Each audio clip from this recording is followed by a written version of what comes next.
Today, I'm going to be creating with the brand new release from Hero Arts called Best Gift Ever. This is a nice collection of products that can work together or individually. So, I will kind of quickly go through the products that are being released. I'm going to be doing some foiling, some stenciling, and we're going to create 3 cards. I will have all of my supplies linked down below in the video description and over on my blog. One of the brand new products is called Wrap It Up, and this is a betterpress plate, so you can do betterpress or hot foiling with it. This is going to give you the bows, the wrapping on your presents. So, really, the collection is designed to create a bunch of presents, and then we have some coordinating sentiments. Now, with the betterpress plate, you're also getting that transparency guide to help you line those up. And then we have the gorgeous gift wrapped stencil that coordinates with it.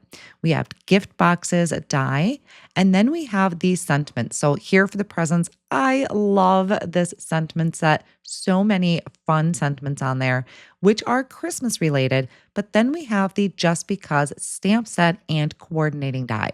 So it doesn't have to be all about Christmas. These presents can be for anniversaries, birthdays, brand new baby. I'm going to get started by doing some hot foiling with my Glimmer foiling system from Spellbinders. I haven't played with it in a while, so this was going to be a really fun time to get that out. So I have that warming up off on the side, and now I'm taking that Wrap It Up Better Press plate. That's going to give me the wrapping, the bows on my presents. I am using a 5.5 by 8.5 sheet of Hammermill cardstock, and I'm trimming out a piece of champagne foil to fit my Better Press plate. Now, with this, I thought it would be easier to start with a bigger piece of cardstock just to make sure that I am getting all of that in there. Now, I placed my foil down on the cardstock so it's pretty side up. I have my Better Press plate so it's facing down. And then I like to secure my plate to the foil and the cardstock using the Spellbinders Best Ever Craft Tape. While I'm waiting for my glimmer to continue heating up, I'm going to go ahead and lay out my sentiments in a similar fashion. So I have the glimmer foil with the pretty side facing up. My sentiments are going to face down.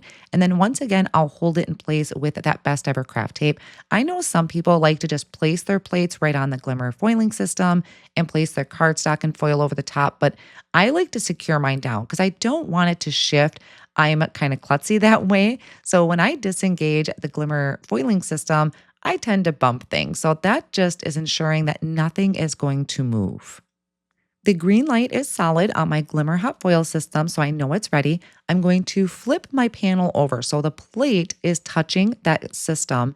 I'm going to hit the timer button, and then normally I place my plates on top, but I was watching a documentary while I was doing this and I kind of got distracted, so I didn't put my plates on top right away. I did bring in my Platinum 6 to get that ready.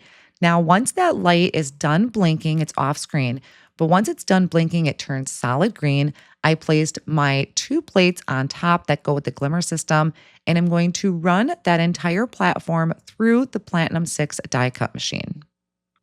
So now once that is done, I am going to just remove those shims. I like to take my plate and actually just kind of flip it over so that that is sitting on my desktop, and then I can engage my system back in there so it continues to heat up. I'm going to hold the plate. I actually use the tip of my fingernails because the plates can get pretty warm. So I kind of hold that in place while I remove the tape. I can remove my plate and then peel away the foil to reveal all of the beautiful shine that is left on those bows. So you can use your betterpress system, but I really love using these betterpress plates for hot foiling. My sentiments are ready, so I went ahead, placed that on top of my Glimmer system, heat those up, place the plates on the top once that light is a solid green, run these through my Platinum 6 die cut machine, and then I have all of my sentiments foiled. And these sentiments are so fun. I'll get into them a little bit more later on. But while I had my Glimmer system out, I also dug out some red foil. I haven't used colored foil in a long time. So I did a set of bows with the red foil, and I also did some sentiments with the red foil as well. And all of these supplies will be linked down below in the video description if you're interested in any of those different colors of foil that I used. Another thing that is really fun about this is there is coordinating dies for these sentiments. So I lined them up over the sentiment, held them down with the Best Ever Craft tape, die cut them out, and it die cuts out all of the little areas in between. So it really makes a lot of room for your design to show through if you put it over a design. I just love how that coordinating die cut everything out. I'm going to work on the background for my present. So I'm going to take the stencil, which you could use individually on its own, but I'm going to use the stencil with the bows. I'm lining this up over the top of my foil design, and I'm going to try and make it as perfect as I can. I did foil my plate a little bit crooked, so you'll see that my stencil is kind of crooked. Now, once I have the bows kind of lined up right with the edge of each of those open areas, I'm going to hold that down with Post-it tape. Now, these stencils also have a kind of registration square in each of the corners. You're going to want to make sure that you ink blend over those squares. That's going to help align the next layer of the stencil over the top perfectly, especially if you're like me and you ink blended it or you foiled it crooked. Those squares really help. So I'm going to ink this first layer with cotton candy ink from Hero Arts using a large blending brush. Also on the stencil, you'll notice that down in the bottom right-hand corner, it'll say Hero Arts. It's kind of etched into the stencil. Make sure that that is facing up and in the bottom right-hand corner. That's also going to help make sure that your presents are all lined up perfectly. Now, the next layer of the stencil is going to add some fun details to the presents. So you can choose to not do them if you just want some plain presents, but I wanted to show you what this looks like with the designs on there. So I lined up those registration squares. I'm holding the stencil down with that Post-it tape, and then I'm going to come in with cherry ink, again from Hero Arts. And this one, I'm going to just do the tone on tone, but in my next one, I'll show you a color variation. So these look really pretty in that tone on tone color where you have all of the pink and red on there. But the next one, I'm going to show you how I'm masking my areas off to get different color of presents. So I did clean my stencil off screen, and I placed the first layer of the stencil over the top of my presents once again, and I masked off the bottom half using Post-it notes. You can use Post-it tape, anything you like to use, or even just a scratch sheet of paper. The Post-it notes I find are just really easy because they have that little bit of tack on there. It's not real bad, and they're really affordable, so I go through them a lot. Now, I did the first layer with cotton candy. I am masking off another set of 2 presents, and that one I am going to come in. I think this one is going to be Paradise Ink. And I really love the color combination that came out of all of these. Again, I'm just going to use the large blending brushes. These happen to be from Spellbinders, just applying a really nice light layer of color. Now, another thing with this design or this stencil is you can use the coordinating die with it, which I'll show you in a minute, but these also work great as a 1-layer card where you can just leave it as is, trim it out to be A2 size. So they work great as a clean and simple 1-layer card, or step it up by doing some die cutting. Now, I removed my Post-its, I shifted it over for these last 2 presents, and I am doing a green apple. Now we have our presents, they're just that solid color, which again looks really nice as is, but I'm going to bring in the second layer of the stencil to add in those fun designs. Again, I'm going to just mask off those areas, and I'm going to take just a little bit darker shade of ink. So for the first ones, the pink ones, I used the cherry ink, removed my masks, masked off for the green. Now the green, I decided to go with just a heavier hand of that green apple ink. I think it's green apple. It might be Green Hills. Green apple. I was just checking my stash quick. And then the last one here is Bermuda. And I really love this kind of unique color combination for Christmas, but I did also create kind of the more traditional one as well. To get my die to line up perfectly, what I did is I die cut out that panel. You can see it down in the bottom left-hand corner there. I die cut it from white cardstock that was 4 1/4 by 5 1/2. So I created myself a template. And then I placed that over the top of the presents, and I'm holding that down with Post-it tape. Then I'm going to bring this die in and I'm going to line it up over the top. And you're going to see me kind of shift it and wiggle it, and it's going to fit into place like a puzzle. So I didn't quite trust my judgment just lining the plate over the top of my stenciled presents. I felt way more comfortable creating myself a template. And then I'm holding the plate down with some low tack tape. I'll run that through the die cut machine and it's going to cut out your presents. So you can arrange these however you want on your card front. You can also create tags with these. There's so many different things you could do with having the presents die cut out. But again, you don't have to. You can leave the panel as is. Working on putting these into cards, I die cut out another one of those plates from just white cardstock. I'm going to place it over the top with some liquid glue. So I'm still using that template I created, but it was pretty beat up after being run through the machine. So that's why I added a nice clean one over the top, and it also gave me a little bit of dimension. I'm going to line this up over the top of my stencil design. So this is the red panel, the pink and red.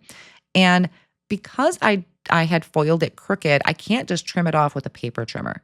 So I did trim off quite a bit of the excess, but not right up to the edge. And I'll just use my scissors to do that. And that's going to give me those nice clean edges. It's a perfect A2 size card front. I'll set that off on the side for right now, and I'm going to work on the other two cards. And one thing I really recommend is if you lay out your designs, take a picture with your phone. I usually do, and this time I didn't. I thought I would remember exactly how I laid it out. I think I changed it a little bit, but it still looks good. But I really recommend taking a picture of your designs if you laid them out. There is a fun trick that I keep forgetting about doing, and I wanted to try this today. So I have just a plain piece of white cardstock. I am taking my Glimmer foil and I'm trimming it to be about the same size as the card front. Then I'm going to take pixie spray. Now, a lot of times we use this. It's a light, low tack spray for stencils. I'm going to just carefully spray this onto the background, not a full on spray. You just want little spritzes of it. And then I'm going to place the foil over the top, and that tacky spray is going to pick up your foil. Now, in the camera and even in pictures, I had a really hard time capturing how beautiful this is, but it's kind of like splatter. And I thought it would add a little bit of visual interest to the background. I'm going to do it again on the other panel, but I just highly recommend really, really just lightly spray it. Do not full on spray it. It'll cover your entire card front, but if that's what you want, that's great too. But I do just a couple little sprays of it. I can come in and start assembling my cards. So I did attach them to A2 size side folding card bases. I have one of the sentiments here that says "Here for the presents." I'm using a T-square ruler to line that up and make sure it is perfectly straight on the front of my card. And this particular sentiment does have a sub-sentiment that says "just kidding." And you want to be careful where you put this because there are some nice kind of family sentiments in here. You don't want to put the "just kidding" on those. It really goes with the "here for the presents" sentiment, which I had foiled. I did stack my sentiment. So I die cut out the coordinating die multiple times from white cardstock and layered it together for that dimension. I'm also adding some pieces of cardstock behind my presents to build them up since I had some extra pieces from die cutting that plate. And then I'm adding these straight to the card front. And again, I couldn't remember exactly how I had arranged it, so I was hoping that this was pretty close to what I had in the beginning. And I have just two big presents in the back and the small present in the front. Really easy card to put together. And I'm able to get kind of two panels out of two cards out of that one panel where I did the masking. Now, here is my second card. Again, I just had done that splatter in the background with the pixie spray and the Glimmer foil. And this one, I'm going to stack the presents. So it's going to go kind of smallest to biggest from top to bottom. And the sentiment I'm using for this one says, "When you stop believing in Santa Claus, you get socks." And that one made me laugh out loud when I read it because we joke about that with our college daughter all the time, that when you stop believing in Santa Claus, you don't get anything or you'll get socks. In our case, she actually likes socks. So, but it made me laugh out loud. I thought that was so creative. Now I'm finishing off that last card that's kind of got more of the tone on tone, the reds and the pinks. And that one I did thank you. That one says, "Thank you for the awesome gift." So kind of a more general one that you could use for Christmas or for any other holiday. Here's a closer look at each of those cards. Once again, I will have them at the end of the video. I'm also going to have these over on my blog as well if you want some close-ups of those and to save those for future reference. These will all be linked down below in the video description and on the blog. I hope you enjoyed today's card project and it gives you some ideas if you decide to pick up this kit. It is a really fun, curated bunch of products, but again, you could use them separately or all together like that. Thank you all so much for joining me today. If you did enjoy today's video, I would love it if you gave it a thumbs up so YouTube knows to recommend it to other card makers. If you're not already subscribed to my channel, I would really love to have you as a subscriber, and then hit the notification bell and then the down arrow for all notifications so you're notified when my next video is posted. Thanks again, and here is another video I think you might enjoy.